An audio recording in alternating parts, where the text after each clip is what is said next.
Oseas capítulo 2. Sé que acabamos de orar, pero por favor, vayamos nuevamente al Señor en oración.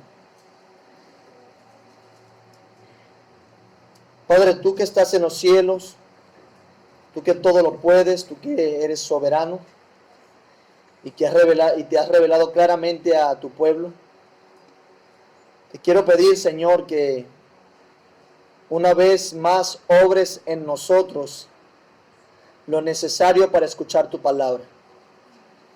Vence el sueño, vence el cansancio, vence incluso las limitaciones y los pecados de tu siervo que está enseñando.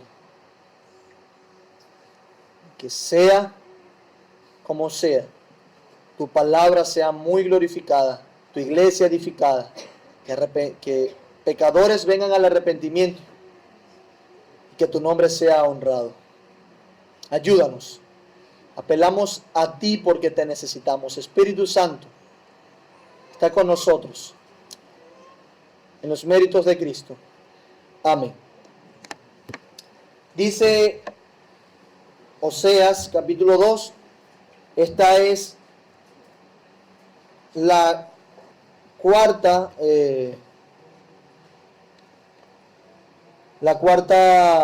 predicación de el título La indignación de Dios por la insensatez de Israel. Esta es la cuarta o 4. Y en esta vez veremos la exposición de la locura de Israel. La exposición de la locura de Israel, y nos centraremos más en Israel como nación. ¿Ok? Para ello necesito que marquen en sus Biblias el capítulo 28 de Deuteronomio. Capítulo 28, téngalo allí marcado. Y también marque Segunda de Reyes, capítulo 17.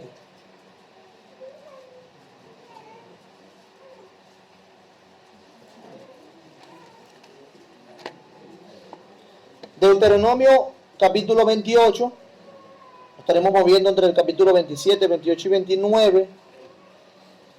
Téngalo allí en el 28, por favor. Y Segunda de Reyes, capítulo 17.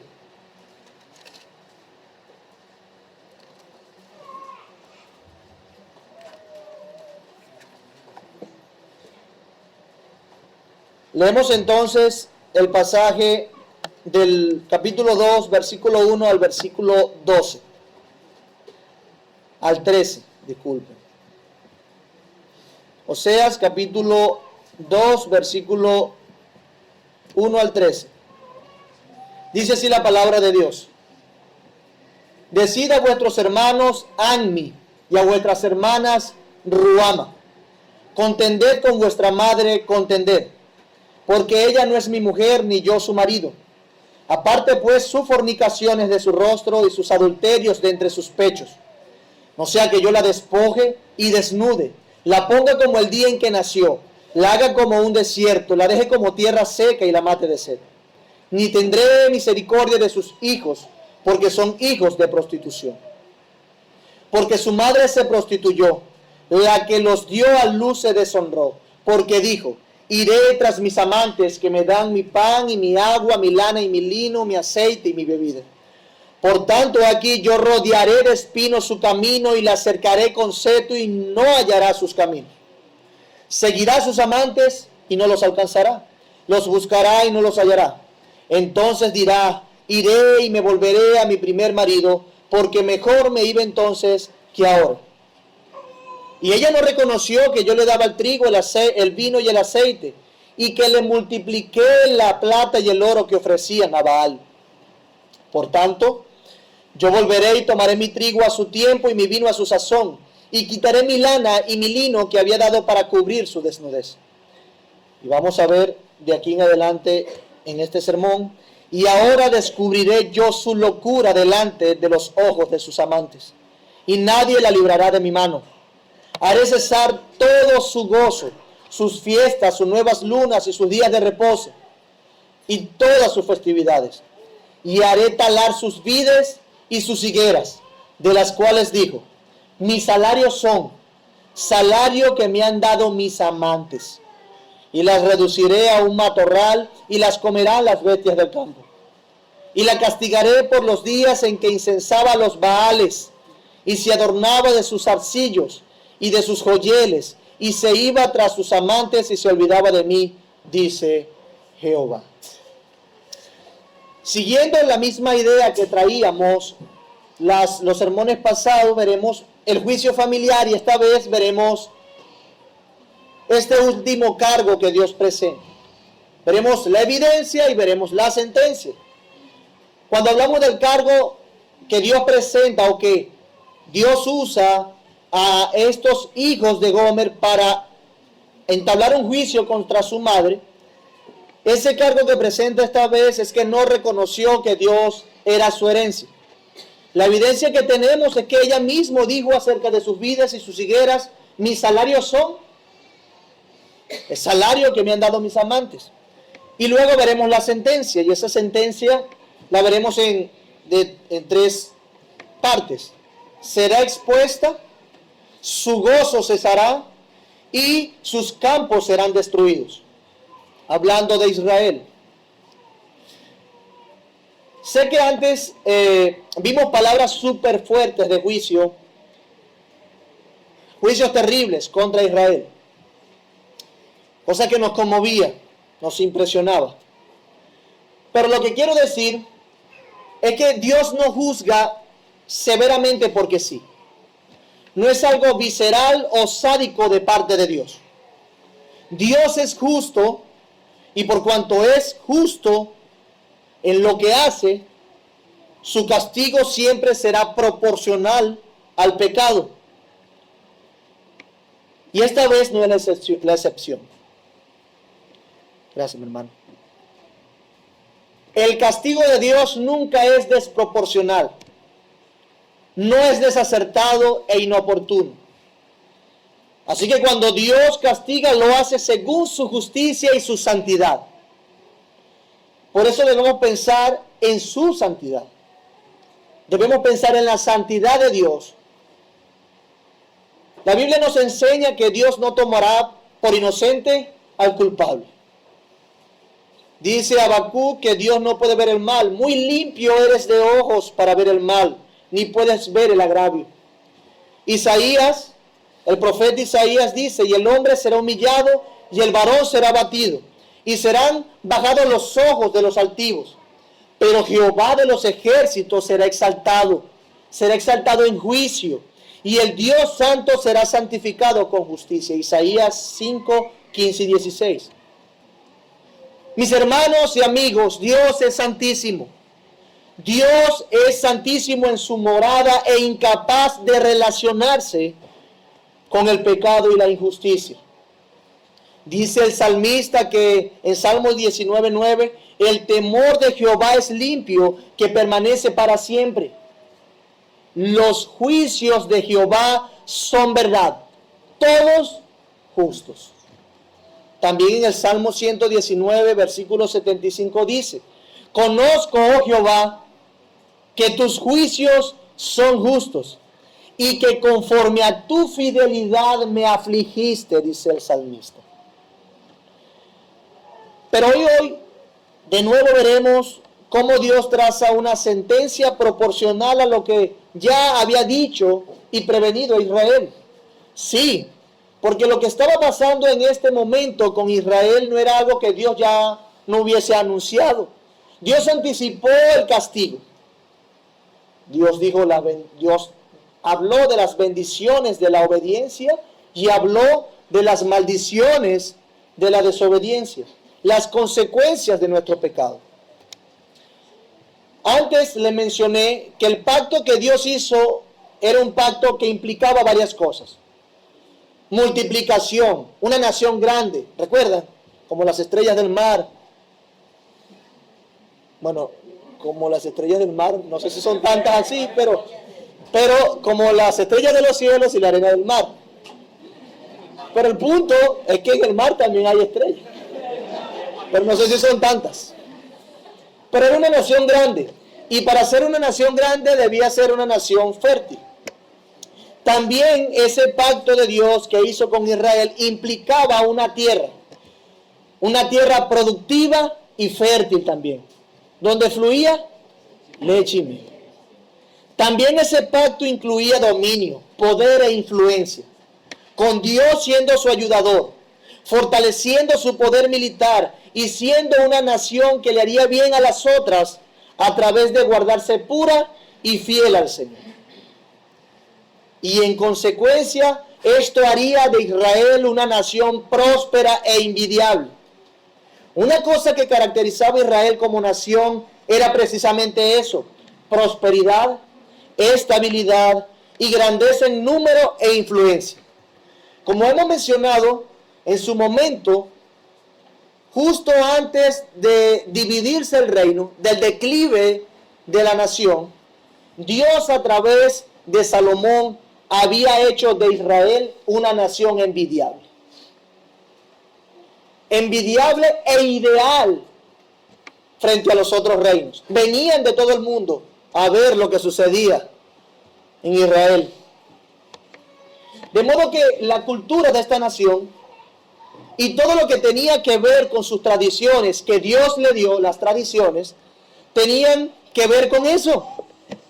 Sus fiestas, sus lunas, sus días de reposo, todas sus festividades y tradiciones tenían que ver con lo que Dios quería hacer con esta nación.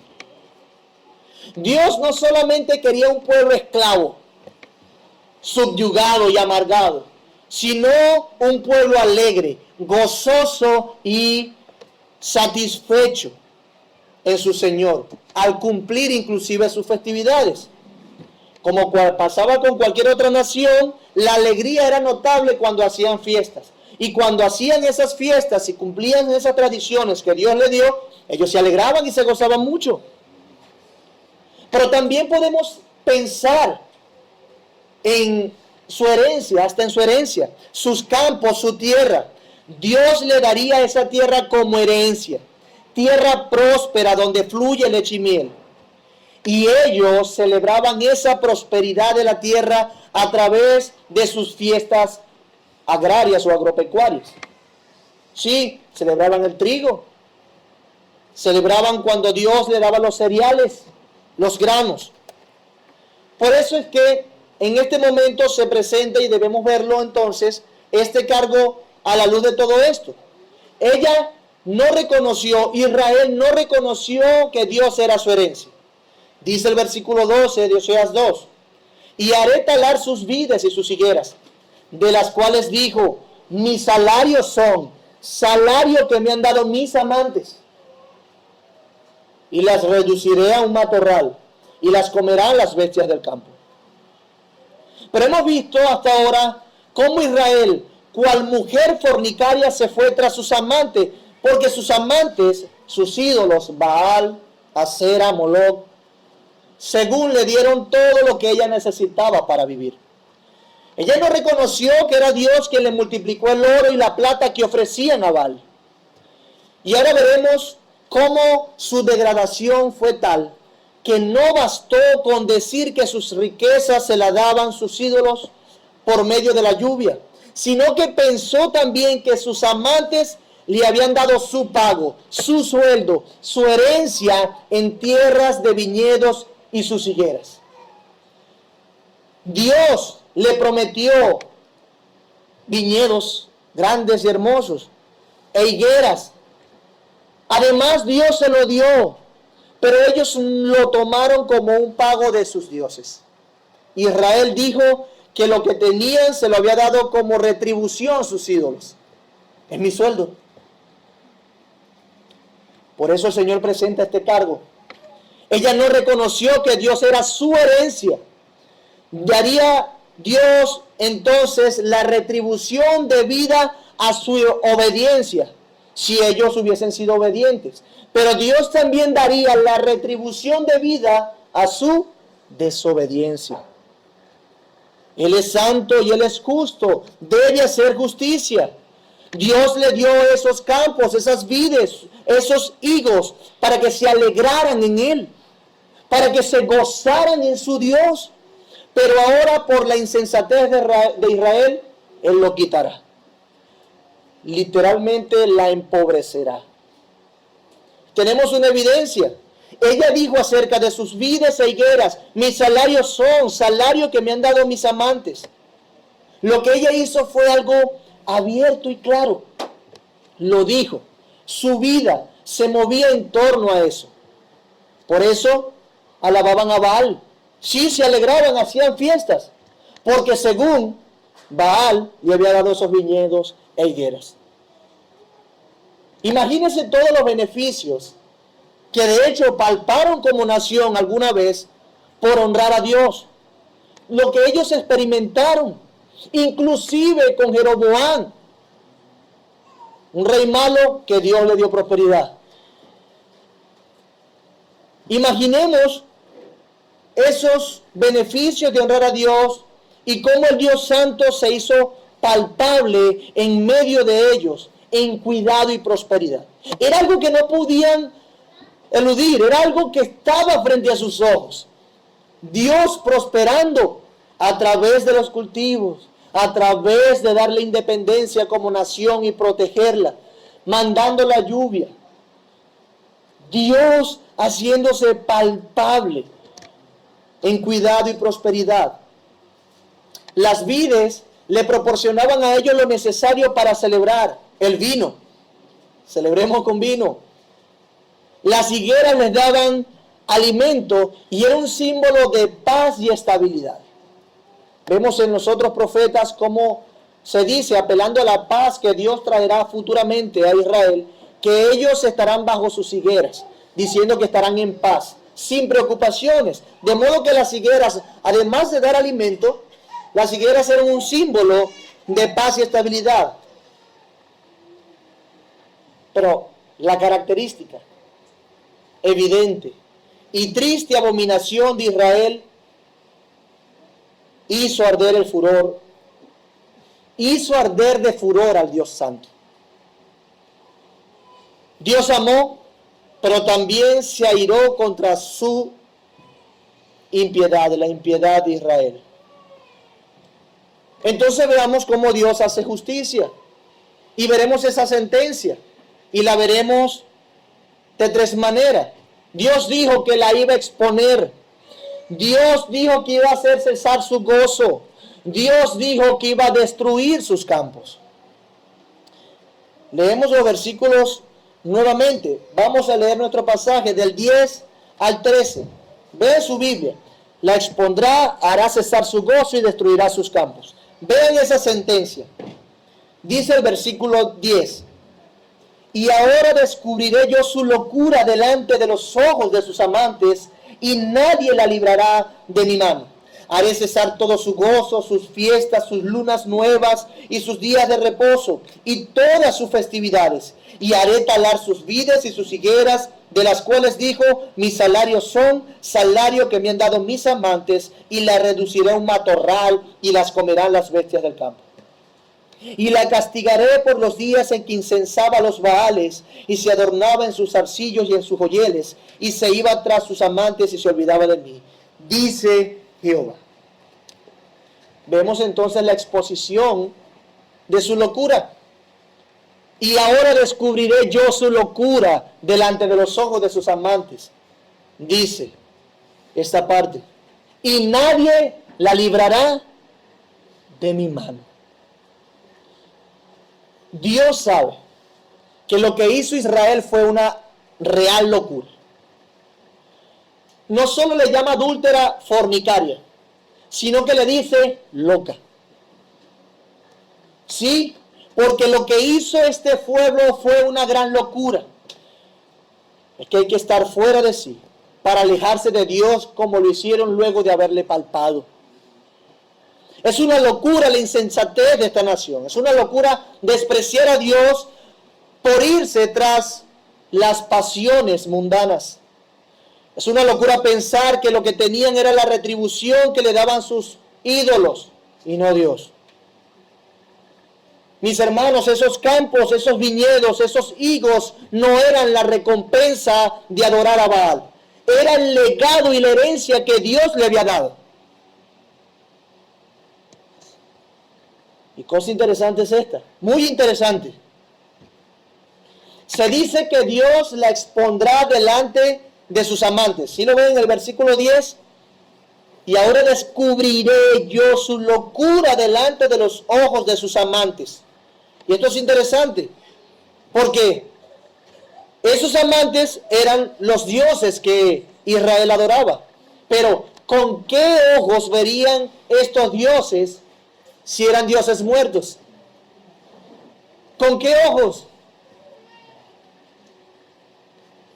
Descubriendo Dios a Israel de esta manera, el propio pueblo se daría cuenta que mientras son expuestos públicamente delante de los que supuestamente le habían dado todo, no podrían ser librados. Allí se verá que los ojos de esos ídolos estaban cerrados, eran muertos, son ídolos muertos. Allí se verá que esos ídolos no podían hacer nada en favor de Israel. Y Dios se encargaría de exponerla públicamente delante de aquellos amantes. Allí también se verá la maldad. Recordemos que ellos fueron sitiados, ¿recuerdan? Y públicamente la eficacia de sus dioses sería puesta a prueba. Yo mismo la voy a descubrir. Yo mismo la expondré, dice Dios. Nadie la podrá quitar de mi mano. Asiria tenía la costumbre de insultar. Y también tenía la costumbre Asiria de recalcar que no había Dios que pudiera librar de la mano de ellos. Eso lo hacía Asiria, eran bien atrevidos. De hecho, recordamos a Judá. A Judá la trataron de intimidar de esa manera. Pero el rey de Judá clamó a Dios y el Señor los ayudó. Pero en este caso no fue así. Dios los expuso y los dejó a expensas de sus enemigos y de la ayuda de sus dioses. Ok, aquí está el problema, el grande problema. Vamos a ver cómo tus dioses te pueden ayudar. Te expongo ante ellos, ante la calamidad. ¿Qué harán tus dioses? ¿Qué harán tus dioses cuando yo soy el que te esté castigando? ¿Quién podrá retener mi mano para no castigarte? ¿Quién de tus dioses? ¿Quién de tus amantes? Nadie los libraría de la mano de Dios. Hermanos, Isaías, el profeta, nos dice que Dios usó a Siria para juzgar a Israel. Y así fue. Dios estaba exponiéndola ante sus propios amantes y nadie la libraría de su mano. Mientras ellos estaban bajo el yugo de Asiria, para darle un poquito más de contexto a esto, el rey Oseas, no el profeta, sino el rey Oseas, que fue el último rey de Israel, el rey Oseas trató de buscar ayuda en otros aliados para que lo librase. Segundo de Reyes 17:3.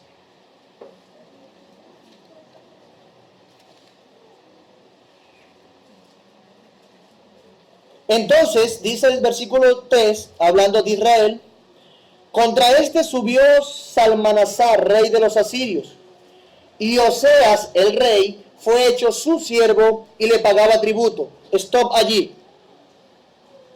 Vean esto. Ellos ya no eran una nación libre, ellos pagaban tributo.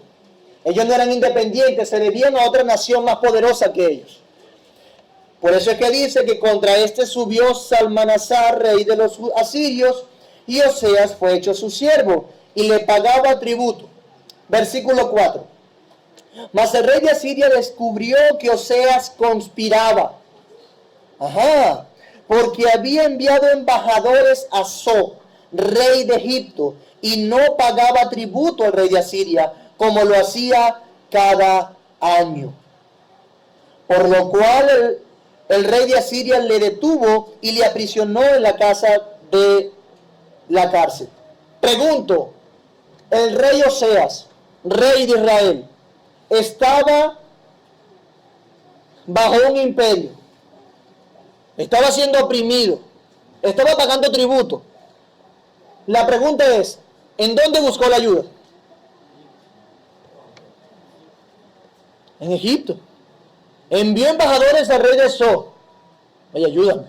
Mira que los asirios me tienen aquí ahorcado. Por favor, ayúdame.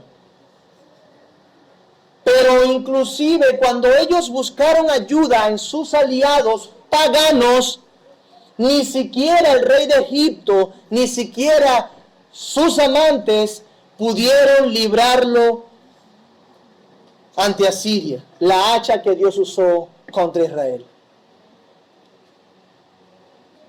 Ni sus dioses, ni sus naciones aliadas lo pudieron librar. Dios les había dicho que no hicieran alianza. ¿Y sabe qué hicieron ellos? Alianza. Pero ellos lo hicieron y descansaron en esas alianzas. Pero la Biblia enseña, y nuestro pasaje dice que nadie los librará de mi mano, como efectivamente pasó. Egipto no lo pudo librar. Amado hermano, y esto también estaba especificado en las cláusulas del pacto. Ellos no podían hacer alianza. Deuteronomio 28. Vayan conmigo, por favor. Deuteronomio 28. Y quería resaltar primero cómo Dios le ayudó, les amó, les preservó, siendo Él un Dios santo, y ver cómo ellos pecaron. Porque estas palabras están contenidas en las maldiciones de la desobediencia. Y fíjense, ellos hicieron lo que Dios dijo que no hicieran. Y mire las consecuencias. Mire las consecuencias. Deuteronomio 28:36 en adelante. Jehová te llevará a ti y al rey que hubieres puesto sobre ti, a nación que no conociste, ni tú ni tus padres, y allá servirán a dioses ajenos, al palo. ¿Y a qué más? Stop allí. Versículo 5 de Segunda de Reyes 17. Yo lo leo. Y el rey de Asiria invadió todo el país y sitió a Samaria y estuvo sobre ella 3 años. Y en el año 9 de Oseas, el rey de Asiria tomó Samaria y llevó a Israel cautivo a Siria y los puso en Alat, en Abor, junto al río Gozán y en las ciudades de los Medos, cosa que ellos no conocían. Y Jehová te llevará a ti y al rey que hubieres puesto sobre ti, a nación que no conociste, ni tú ni tus padres, y allá servirás a dioses ajenos, a palo y a la piedra. ¿Sí lo ven? Y serán movidos de horror, serán motivo de horror, y servirás de refrán, de burla. Luego que eran lo mejor conocido en el mundo, serían la burla de todos los pueblos a los cuales te llevará Jehová. Versículo 41 del mismo Deuteronomio 28. Hijos e hijas engendrarás, y no serán tuyos, no serán para ti, porque irán en cautiverio, le pertenecerán a otra nación. El extranjero que estaba en medio de ti se elevará sobre ti muy alto, y tú descenderás muy bajo. Él te prestará a ti, y tú no le prestarás a él. Él será por cabeza, y tú serás por cola. Y vendrán sobre ti, versículo 45, todas estas maldiciones, y te perseguirán y te alcanzarán hasta que perezcas, por cuanto no habrás atendido a la voz de Jehová tu Dios para guardar sus mandamientos y sus estatutos que Él te mandó. Y serán para ti por señal y por maravilla, y en tu descendencia para siempre. Versículo 47.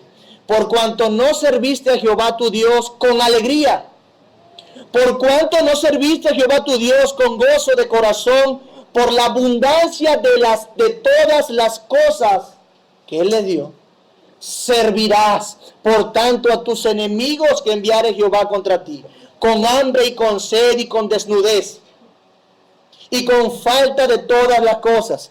Y Él pondrá yugo de hierro sobre tu cuello hasta destruirte. Ellos fueron sitiados hasta que fueron cautivos. Jehová traerá contra ti una nación de lejos, del extremo de la tierra, que huele como águila, nación cuya lengua no entiendas, gente fiera de rostro, que no tendrá respeto ni por el anciano, ni perdonará al niño, feroces. Versículo 51, y comerá el fruto de tu bestia y el fruto de tu tierra hasta que perezca, y no te dejará grano, ni mosto, ni aceite, ni la cría de tus vacas, ni los rebaños de tus ovejas, hasta destruirte. Todo esto habría de pasar porque ellos desobedecieron a Dios. Y estaba pasando, lo hemos visto. Versículo 52. Pondrá sitio. Hemos hablado de un sitio, ¿verdad? Pondrá sitio a todas tus ciudades hasta que caigan tus muros altos y fortificados en que tú confías. En toda tu tierra. Sitiará pues todas tus ciudades y toda la tierra que Jehová tu Dios te hubiera dado. Hay más, versículo 53. Y comerás el fruto de tu vientre. Recuerden aquella vez que les dije que cuando estaban sitiados había hambre y calamidad dentro de la nación, porque alrededor estaban las otras, el ejército que habría de destruirlos y no podían comerciar. Bueno, fíjense lo que dice el versículo 53. ¿Y comerás el fruto de dónde? ¿La carne de quién? ¿Y de quién más? De tus hijas que Jehová tu Dios te dio en el sitio, en el apuro con que angustiará a tu enemigo. El hombre tierno en medio de ti, es decir, el más sensible y el muy delicado, mirará con malos ojos a su hermano y a la mujer de su seno y al resto de sus hijos que le quedaren, para no dar a alguno de ellos de la carne de sus hijos. Se pelearán por comerse ellos solo sus hijos en ese sitio por su maldad. Y con maldad guardará la carne de sus propios hijos para sí, para no darle a más nadie, ni siquiera a su esposa. Eso es lo que dice. Para no dar a alguno de ellos de la carne de sus hijos, que él comiere, para no haberle quedado, por no haberle quedado nada, en el asedio y en el apuro con que tu enemigo te oprimirá en todas tus ciudades. La tierra y la delicada entre vosotros, la tierna y la delicada entre nosotros, hablando de una mujer tierna y delicada, que nunca la planta de su pie intentaría sentar sobre la tierra, es decir, que hasta asquito le daría poner su pie en tierra, de pura delicadeza y ternura, mirará con malos ojos al marido de su seno, a su hijo, a su hija, al recién nacido que sale de entre sus pies y a sus hijos que diere a luz, pues lo comerá ocultamente por la carencia de todo, en el asedio y en el apuro con que tu enemigo te oprimirá en tus ciudades. Qué terrible será este juicio. Qué terrible será el juicio, las consecuencias de menospreciar a Dios. Hermanos, esto suena mal, muy feo, muy macabro, pero la verdad es que ellos estaban cosechando el tamaño de su pecado. Ellos lo estaban cosechando. Qué terrible será ese juicio. Serán expuestos al punto de que llegarán a ese estado. ¿Y dónde estarán sus dioses para librarlos? ¿Dónde estarán sus amantes? No, nadie la podrá librar de la mano de Dios. Nadie la podrá librar de la mano de Dios. Por eso debemos ver entonces el cese del gozo como parte de la sentencia. El versículo 11 dice así el versículo 11: haré cesar todo tu gozo, sus fiestas, sus nuevas lunas y sus días de reposo y todas sus festividades. La verdad es que ellos tenían una mezcla. Ellos tenían una mezcla con las festividades entre las fiestas lícitas que Dios le había dado, que Dios había establecido, y las fiestas que Jeroboam, hijo de Nabat, estableció en su momento. Recuerden lo siguiente.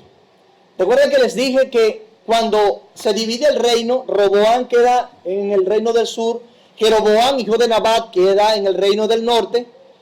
El rey Jeroboam, por inseguridad de que el pueblo se le apartara en pos de Roboam, rey de Judá, cambió las tradiciones y el sistema de adoración de Israel. ¿Lo recuerdan? Estableció otros dioses, 2 becerros, uno en Betel, otro en Dan, para que el pueblo no fuese a Jerusalén a adorar, sino que fuese a esos lugares a adorar. De modo que él también estableció fiestas, celebraciones. Él estableció su propio sistema de adoración. Y había también una mezcla que hacía Israel entre lo que Dios había mandado y lo que él había mandado. Había todo un desorden en eso. con ese desorden que habían cometido y en el que estaban, ellos mismos llegaron a dedicar las fiestas que eran solamente de Jehová, se las dedicaron a Baal, a Asera o a los Baales, como dice aquí, que eran otros dioses. Primera de Reyes 12, y si quiere lo leo yo para que usted preste atención acá y no lo busque. Primera de Reyes 12, 28, hablando de lo que instituyó Jeroboam, dice: y Jeroboam, habiendo tenido consejo, hizo 2 becerros de oro. Y dijo el pueblo aquella vez: bastante habéis subido a Jerusalén, es decir, no van a adorar más allá. He aquí tus dioses, oh Israel, los cuales te hicieron subir de la tierra de Egipto. Y puso uno en Betel y otro en Dan, y esto fue causa de pecado, porque el pueblo iba a adorar delante de uno hasta Dan. Hizo también casas sobre los lugares altos, e hizo sacerdotes de entre el pueblo que no eran de los hijos de Leví. Imagínense, solamente los sacerdotes eran de Leví. Entonces instituyó Jeroboam, fíjense lo que instituyó: fiesta solemne en el mes octavo, a los 15 días del mes, conforme a la fiesta solemne que se celebraba en Judá, pero para celebrarlo a otros dioses. Y sacrificó sobre el altar. También dice que hizo así en Betel, ofreciendo sacrificio a los becerros que había hecho. Ordenó también en Betel sacerdote para los lugares altos que había fabricado, es decir, para lugares de idolatría. Sacrificó este rey pues sobre el altar que él había hecho en Betel a los 15 días del mes octavo. ¿Qué tenía que ver ese mes? Bueno, nada, el mes que él había inventado en su propio corazón. E hizo fiestas a los hijos de Israel y subió al altar para quemar incienso.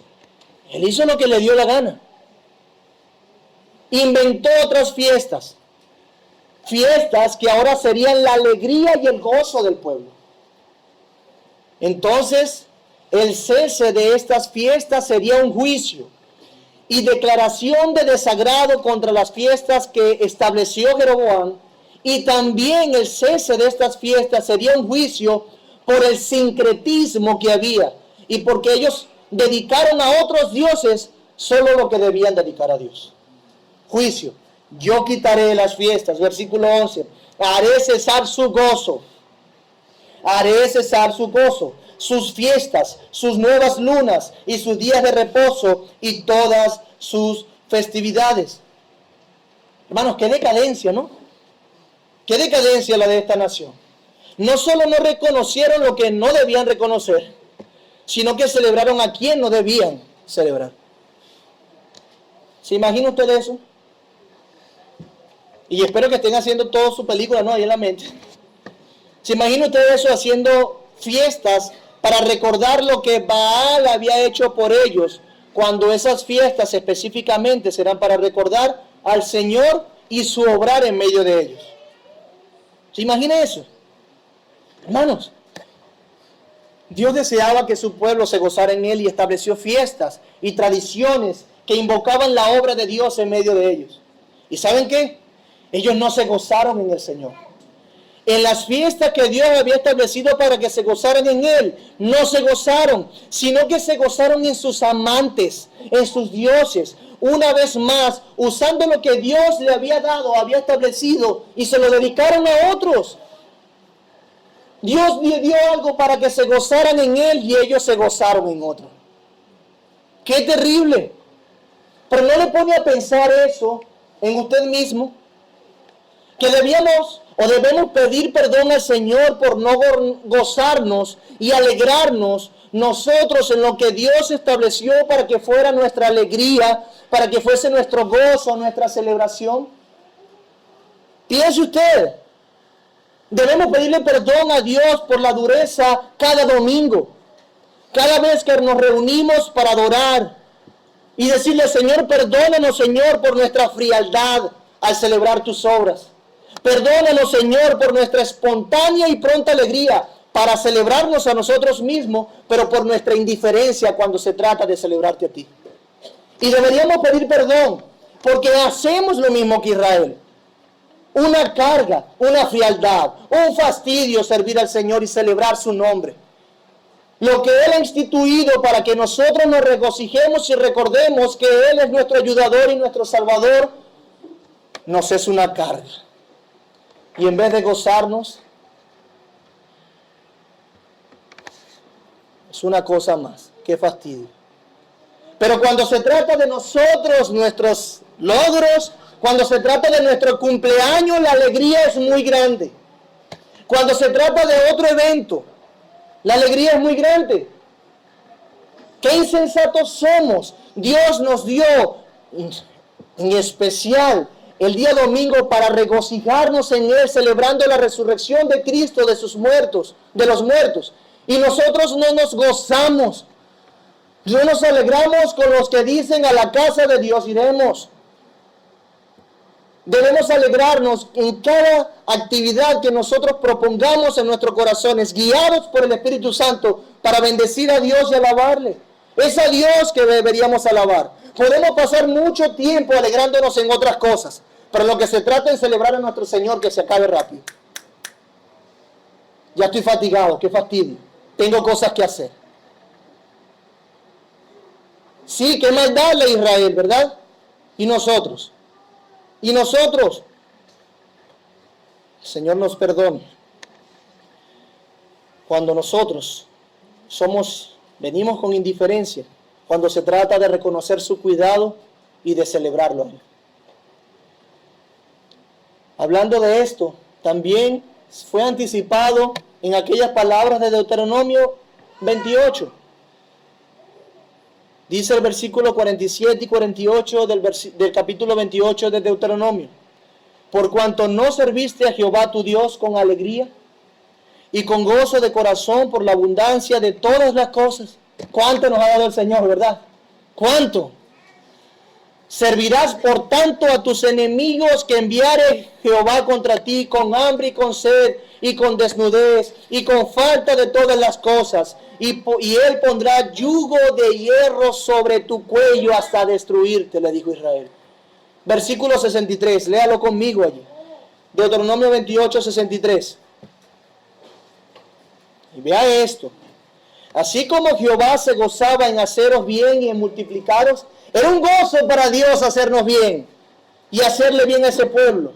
Así se gozará Jehová en arruinaros y en destruiros, y seréis arrancados sobre la tierra en la cual entráis para tomar posesión de ellas, por causa de su grande maldad, por despreciarme descarada, insensatamente. Dios quitará el gozo de sus fiestas. Dios lo quitará. Seguro que sí. Y así se gozará. Es decir, Dios, por cuanto su justicia va a ser satisfecha y va a hacer lo correcto, Él se va a complacer en hacer justicia. Porque Él es un Dios santo y justo. Si Dios no se complace en hacer justicia, si Dios no se alegra en reivindicar su santidad, entonces no sería un Dios bueno. Si Dios no aborrece y se entristece por la maldad y se alegra por lo bueno, dejaría de ser Dios. Pero por cuanto es Dios bueno, aborrece la maldad y se goza en castigarla. Es algo que debemos entender de nuestro Dios, justo y santísimo. Pero también destruiría sus campos. Sí, destruiría sus campos. Versículo 12. Y haré talar sus vides y sus higueras, y las reduciré a un matorral, y las comerán las bestias del campo. Un comentarista dice lo siguiente: Israel será privada de cosechas y de todo medio de su subsistencia, y entonces será despreciada de todos los pueblos paganos, dice este comentarista. Nadie podrá ayudarla, porque Jehová ha decidido castigarla. Nadie la librará de mi mano, dice Jehová. Israel será reducida a un estado de indigencia tal que desaparecerán sus acostumbradas alegrías en las solemnidades tradicionales, en los novilunios y sábados, como lo dice el versículo anterior. Las solemnidades anuales, es decir, las fiestas de Pascua, Pentecostés y tabernáculos, tenían por objeto festejar la presentación y recolección de los cereales y frutos. Eran fiestas originariamente agrícolas, Jehová ahora, al privar a su pueblo de la recolección de los bienes agrícolas, convertiría en días de luto las tradicionales o los tradicionales días de algarabía. Particularmente en la fiesta de los tabernáculos, en el otoño, la alegría popular se desbordaba porque coincidía con la vendimia y la recolección de frutos en general. Israel, al entregarse a sus amantes, los ídolos cananeos, consideraba los frutos de las viñas e higuerales como el salario que como a cortesana le pagaban aquellos. Ella dijo, el salario de mis amantes. Cierro la cita del comentarista. Ellos quedarían en completa ruina, empobrecidos. Lo que antes era aquellos campos fructíferos, ahora iban a ser terrenos baldíos, un terreno abandonado, un matorral inservible. Así quedarían. Todo lo que representaba su alegría, las vides, las higueras, será destruido, y haré tarar sus vides y sus higueras, de las cuales dijo, mis salarios son salarios que me han dado mis amantes, y las reduciré a un matorral, y las comerán las bestias del campo. A un matorral. Pero ¿saben qué? También eso se anticipó en Deuteronomio 28. Sí, se anticipó. Dios estaba siendo fiel a su palabra. Deuteronomio 28, 38 al 40 dice, sacarás mucha semilla al campo y recogerás poco, porque la langosta lo consumirá. Plantarás viñas y labrarás, pero no beberás vino, ni recogerás uvas, porque el gusano se los comerá. Tendrás olivos en todo tu territorio, mas no te ungirás con el aceite, porque tu aceituna se caerá. En tales condiciones, ¿qué iban a celebrar? Claro que su gozo se iba a quitar. Claro que su gozo se iba a quitar. En tales condiciones, ¿qué iban a hacer? Pero mis amados, no podemos pensar solo en Israel una vez más. Sé que todo lo que he dicho antes de Israel, de ese juicio, los llevó a estar alarmados por ese terrible castigo. Pero me alegra que se aterren y estén alarmados. Porque de esa manera nosotros podremos vernos mejor a nosotros mismos. Y podremos notar lo que significan nuestras maldades contra el Señor y ver cómo Dios se indigna de nuestra maldad y de nuestro adulterio espiritual. Se indigna. Viendo lo terrible de este castigo, podremos percibir el juicio que traen como consecuencia nuestros adulterios. ¿Sí? ¿Cuántas veces nosotros no nos hemos envanecido atribuyéndonos la abundancia? Se lo mencioné la semana pasada. Esa misma acusación que se le hace a Israel aplica a nosotros. Cuando nosotros creemos que lo que tenemos y llegaremos a ser ha sido por nuestro esfuerzo sin la intervención de Dios. Ellos no reconocieron que Dios era su herencia. Tú reconoces que tienes una herencia en Cristo y que todo lo que tienes es por causa de lo que Cristo ganó para ti. Ellos no reconocieron que Dios es quien le retribuía con bien y prosperidad su obediencia. Y aunque nosotros, definitivamente, entendemos que no debemos hacer las cosas para ganarnos el favor de Dios, y hacemos bien en eso, porque Cristo ya ganó cualquier favor que necesitemos. Aunque eso es una verdad, no podemos dejar de un lado el hecho de que Dios se agrada. Escuche bien, Dios se agrada de nuestro reconocimiento, de que reconozcamos su obrar en nosotros.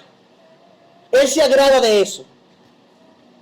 Y además tampoco podemos olvidar que honrar a Dios con nuestra obediencia en muchas maneras traerá inmensos beneficios a nuestras vidas. Sí, muchísimo.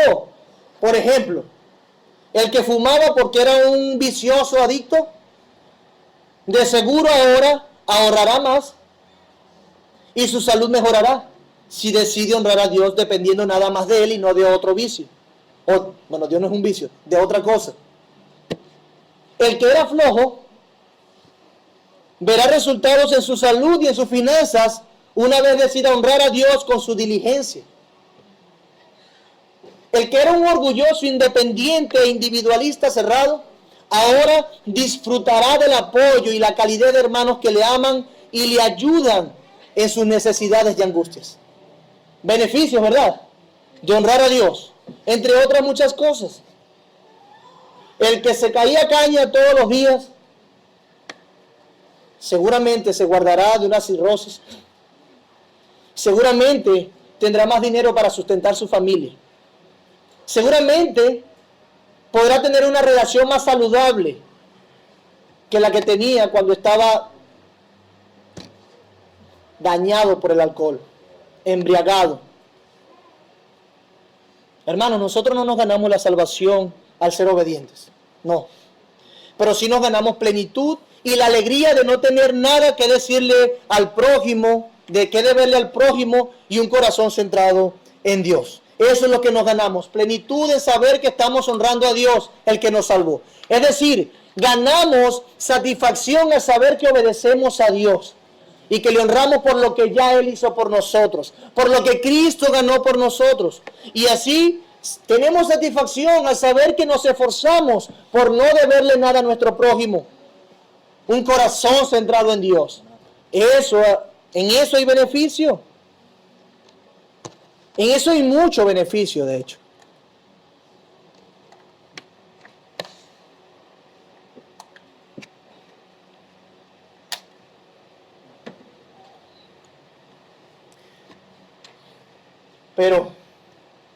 Pero qué locura. Qué locura, ¿no? Qué locura la de Israel. Qué locura la de nosotros. Qué locura. Pretender estar en pie por medios que no son los nuestros. Pretender estar en pie por medios que no son los caminos de Dios. Eso es una gran locura. Una gran locura.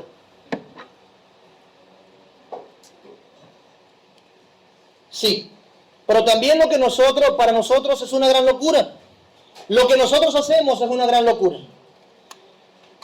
Nosotros también estando fuera de nosotros, fuera de percibir las cosas como Dios nos demanda que la veamos, centrados en una realidad que no es la que Dios propone en su palabra, y hacemos lo mismo que Israel. Pretendemos estar en pie siguiendo nuestras pasiones e ídolos. Y voy a explicar un poco más de esto. Nosotros mezclamos las cosas como las mezclaron ellos. ¿Recuerdan el sincretismo? ¿Sí? Bueno, nosotros también mezclamos las cosas. Pasa también que si nosotros queremos seguir nuestros propios deseos, lo que hacemos, y les invito a estar aquí conmigo y ser sinceros acá, pasa también que si queremos satisfacer nuestros propios deseos, lo que hacemos es salpicar con algo de Dios nuestros planes egoístas y mundanos. Bueno, con tal de hacer las cosas como queremos, vamos a darle piedad haciendo esta cosa o la otra. Pensamos en lo bueno que tiene hacer aquello como lo queremos,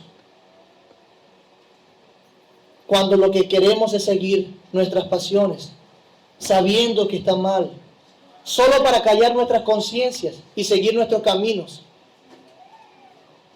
cuando sabemos que más bien estamos siendo habilidosos. ¿Habilidosos?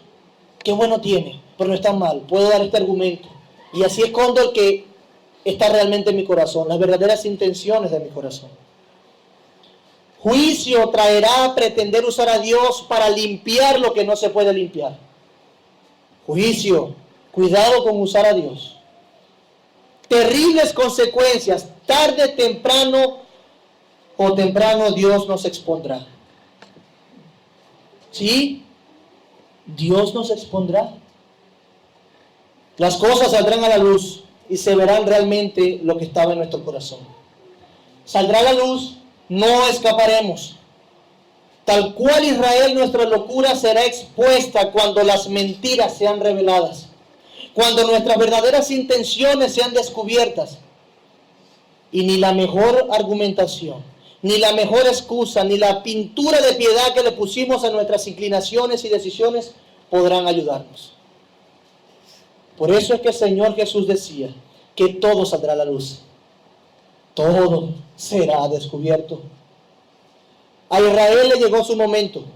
A otros le llegará el momento en esta vida y otros seguramente le llegará el momento de ser descubierto y expuesto en el juicio final. Pero yo te digo, mi amado hermano, y aún mi amado amigo, que es mejor,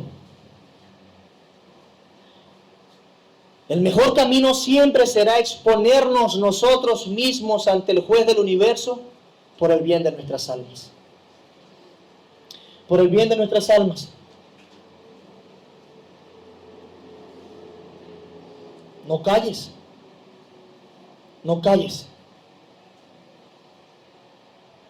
Porque si tú pretendes exaltarte a través de tu silencio y tus mentiras, maquillando las intenciones de tu corazón y lo que verdaderamente hiciste o quieres hacer, Dios te disciplinará si eres su hijo, terriblemente. Y si no eres su hijo, Dios te expondrá públicamente en el juicio final y no habrá retorno. No habrá retorno. Así que el mejor camino siempre será exponernos nosotros mismos ante el juez del universo por el bien de nuestras almas. Cosa que implica que nos expongamos los unos a los otros y confesemos nuestros pecados. El versículo 13 dice: y la castigaré por los días en que incensaba a los Baales, y se adornaba en sus zarcillos y de sus joyeles, y se iba tras sus amantes y se olvidaba de mí, dice Jehová. Hemos hablado de Baal como un solo Dios, pero la verdad es que había diferentes deidades relacionadas con Baal. Por eso dice que incensaba a los Baales. Había un Baal Dan, había un Baal y otro sufijo al final, porque le ponían los nombres a los Baales según la ciudad. Baal se adoraba en Dan y se colocaba Baal Dan. Se adoraba, ejemplo, en Hebrón, Baal Hebrón, según la ciudad. Por eso dice que incensaba a los Baales, es decir, es una alusión que todo el territorio de Israel, en todo el territorio de Israel se incensaba a Baal en sus diferentes dioses. Pero Dios castigará, claro que sí, Dios castigará. Él juzgará con justo juicio y nunca será desproporcional lo que dará como paga del pecado.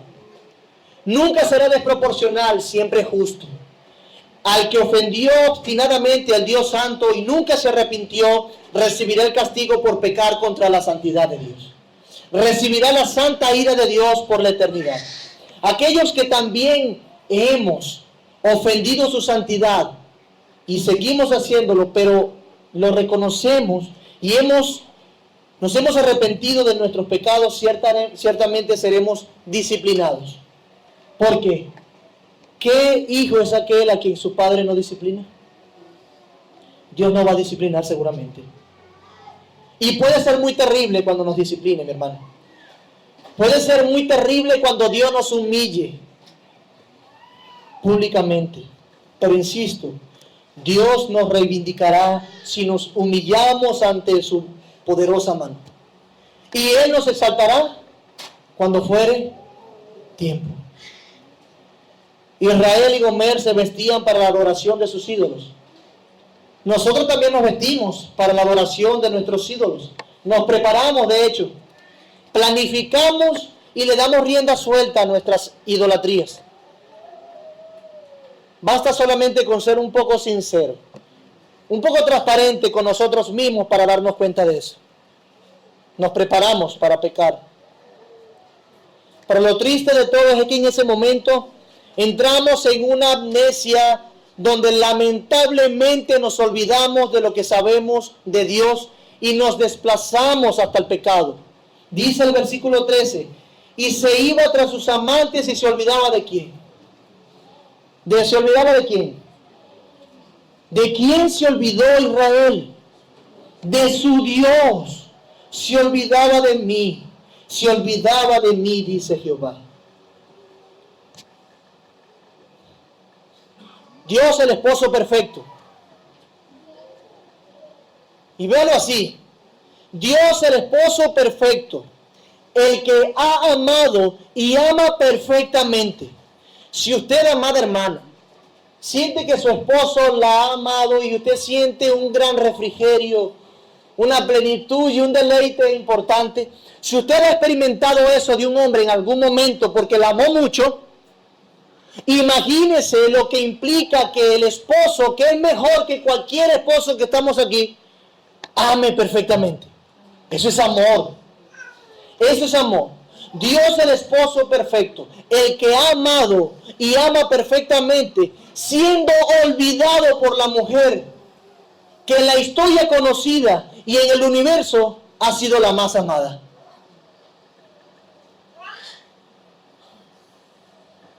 Qué locura, ¿verdad? Véalo así.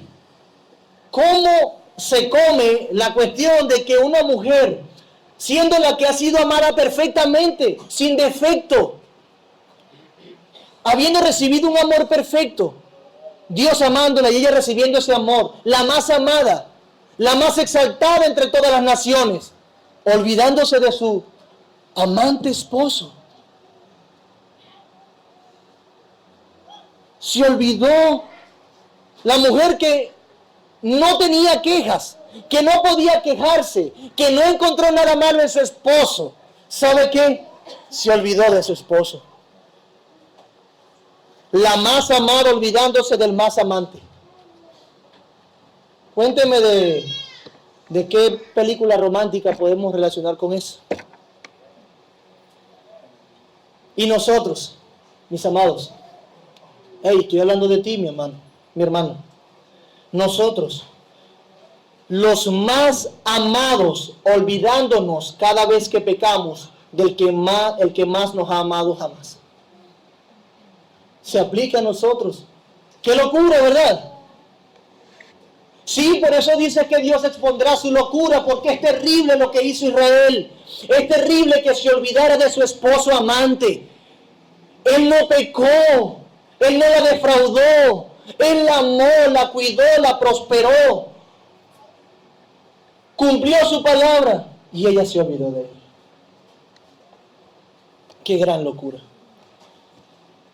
Si algo nos ha de motivar a nosotros a ser puros, a obedecer a Dios, es el gran amor con que Él nos ha amado. Sí, eso nos ha de motivar mucho. Por eso el Señor anticipa una vez más en Deuteronomio 29. Yo sé que me he tomado un poco más del tiempo, pero permítame terminar esto de esta manera. A la luz de esa locura es que el capítulo 29 de Deuteronomio anticipaba lo siguiente, versículo 16. Léalo conmigo, por favor. Porque vosotros sabéis cómo habitamos en la tierra de Egipto, y cómo hemos pasado por en medio de las naciones por las cuales habéis pasado. Ya habéis visto sus abominaciones y sus ídolos de madera y piedra, de plata y oro que tienen consigo. No sea que haya entre vosotros varón o mujer, o familia o tribu, cuyo corazón se aparte hoy de vuestro Dios, para ir a servir a los dioses de esas naciones. No sea que haya en medio de vosotros raíz que produzca hiel y ajenjo, desgracia y amargura, en otras palabras. Y suceda que al oír las palabras de esta maldición, él se bendiga en su corazón diciendo, tendré paz, aunque ande en la dureza de mi corazón, a fin de que con la embriaguez quite la sed. No querrá Jehová perdonarlo. Oh sí, su locura es grande, no querrá Jehová perdonarlo, sino que entonces humeará la ira de Jehová y su celo sobre el tal hombre, y se asentará sobre él toda maldición escrita en este libro, y Jehová borrará su nombre de debajo del cielo, y lo apartará Jehová de todas las tribus de Israel para mal, conforme a todas las maldiciones del pacto escrito en este libro de la ley. Y dirán las generaciones venideras, vuestros hijos que se levanten después de vosotros, y el extranjero que vendrá de tierras lejanas, cuando vienen las plagas que hay en la tierra, y cuando ellos vienen las enfermedades de que Jehová le había hecho enfermar. Azufre y sal, abrazada toda su tierra, no será sembrada, ni producirá, ni crecerá en ella hierba alguna, como sucedió en la destrucción de Sodoma y de Gomorra, de Adán y de Zeboín, las cuales Jehová destruyó en su furor y en su ira. Mas aún todas las naciones dirán, miren lo que dirán las naciones, Jehová es el Señor. Mas ahora todas las naciones dirán, ¿por qué hizo esto Jehová a esta tierra? ¿Qué significa el ardor de esta gran ira? Y responderán, por cuanto dejaron el pacto de Jehová, el Dios de sus padres, que él concertó con ellos cuando los sacó de la tierra de Egipto. Y fueron y sirvieron a dioses ajenos y se inclinaron a ellos, dioses que no conocían y que ninguna cosa les habían dado. Por tanto, se encendió la ira de Jehová contra esta tierra, para traer sobre ella todas las maldiciones escritas en este libro. Y Jehová los desarraigó de su tierra con ira, con furor y con grande indignación, y los arrojó a otra tierra, como hoy se ve. Y es en ese contexto donde dice el versículo 29, las cosas secretas pertenecen a Jehová nuestro Dios, mas las reveladas son para nosotros y para vuestros hijos para siempre, para que cumplamos todas las palabras de esta ley. Yo les dije lo que iba a pasar. Lo que revelé se lo revelé a ustedes. Anden pues conforme a mis caminos. Mis hermanos, ¿acaso había un castigo leve para pagar nuestra locura ante Dios? ¿Había un castigo leve en eso? No podría haber un castigo leve. La locura era grande. Piensa en tu Señor Jesús, el que te salvó. Siendo Dios santísimo y justísimo, ¿podía Jesús salvarte evitando el castigo que se merecía tan grande locura? No, ¿verdad? Debía morir en la cruz. ¿Acaso Dios debía retener su ardiente ira contra su Hijo? No. Dios, por ser consecuente con su carácter, mi amado hermano, y ser consecuente con su amor, debía dar el castigo que era proporcional a nuestra gran locura. Y se vio expresado en la cruz del Calvario. Sí, nuestro Señor Jesús tuvo que ser expuesto. Como lo fue expuesto Israel. Él tuvo que ser expuesto públicamente y nadie lo podría librar de la mano del Dios Santísimo. Nadie. Porque nosotros fuimos los que nos vestimos de los zarcillos y joyeles para incensar a los Baales. Fuimos nosotros, mis amados hermanos, quienes nos olvidamos de Él, pero Cristo fue olvidado por nosotros. Mi amado hermano, porque Dios amó perfectamente y tiernamente debía hacer juicio. Y ante esta realidad lo difícil es reconocer que nosotros, los más amados nunca jamás, seguimos pecando ante tan grande amor. Qué terrible esta realidad, mi amado hermano. Nadie jamás ha sido tan amado como lo son los creyentes. Como lo hemos sido nosotros, nadie jamás ha sido tan amado como nosotros. Y aquí nosotros nos olvidamos de Dios regularmente.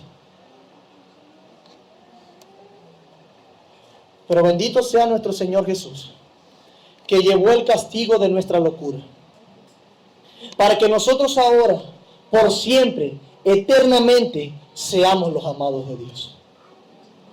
Glorias sean dadas a Cristo Jesús, quien sufrió nuestro castigo. ¿Y sabe qué? Si hubo uno que fue salvo del pueblo de Israel,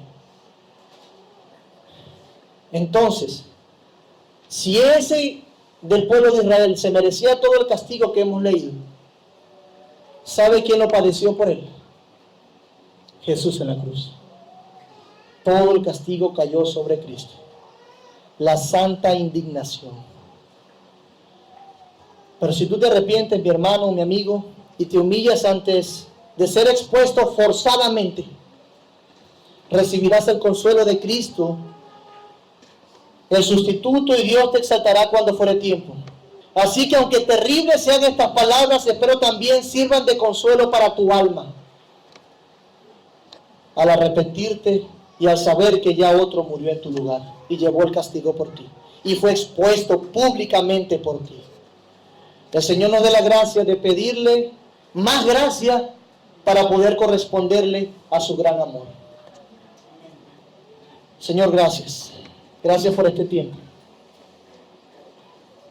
Haz lo que yo no puedo hacer, Señor. Espíritu Santo, obra en nosotros. Convéncenos de pecado. Danos la valentía para llevar frente a ti, exponernos frente a ti, confesar frente a ti nuestros pecados y encontrar consuelo, perdón, Señor. Ayúdanos. Gracias, Cristo, por exponerte.